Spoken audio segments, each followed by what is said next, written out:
Découvrons ensemble notre facette de l'actualité nationale et internationale à travers les lectures de journaux parus ce matin. Mesdames et messieurs, bonjour et bienvenue.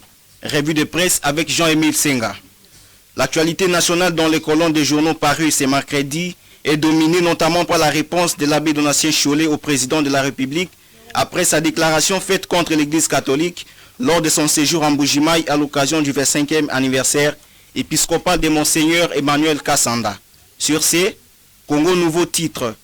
Dérive dénoncée au sein de l'Église. Chollet répond à Félix Tshisekedi. Le secrétaire général de la Conférence épiscopale nationale du Congo a rappelé que l'Église garde la même position. Quand il était dans l'opposition, Félix Tshisekedi a bénéficié des mêmes services de l'Église.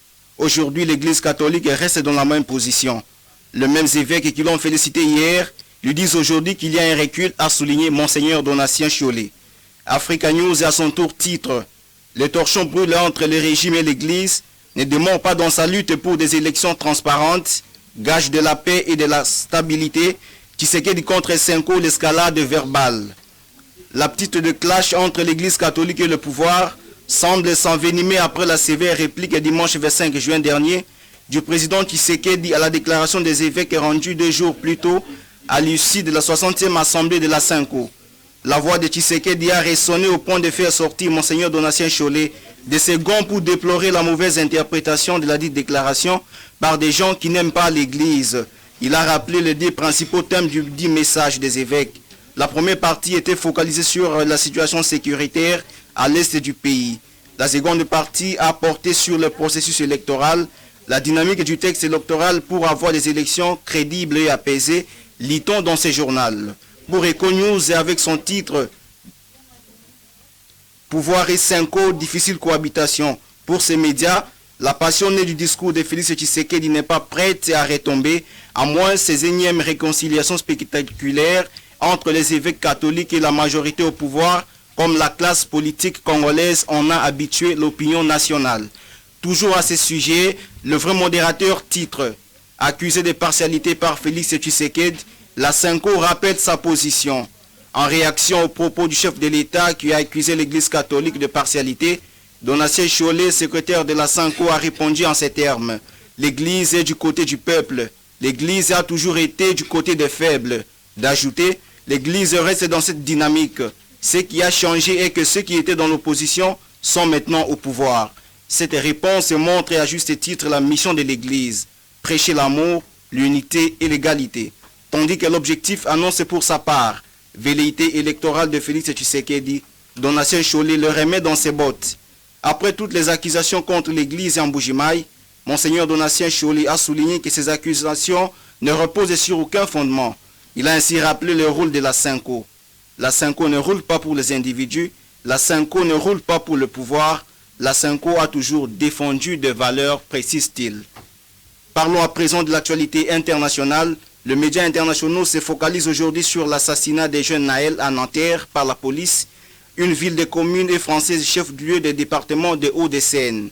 Le Figaro l'a titré « Mineurs tués par un refus d'obtempérer à Nanterre ». C'est que l'on sait du lendemain de la nuit de violence.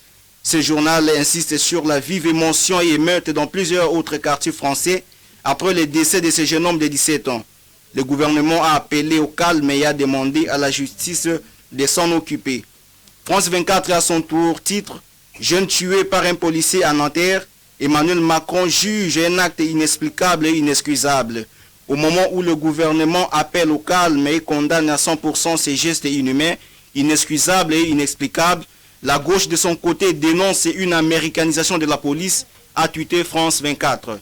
La télévision France 1 titre avec un extrait d'une vidéo mineur tué après un refus d'obtempérer à Nanterre, le fil des événements.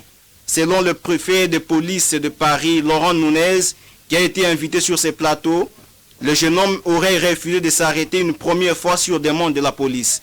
Voilà peut-être ce qui a poussé le policier à agir quand même. Maître Yacine Boussrou, avocat de la famille de la victime, est contre le bouche parlant de la légitime défense. Les policiers ont-ils respecté la procédure, s'est-il demandé.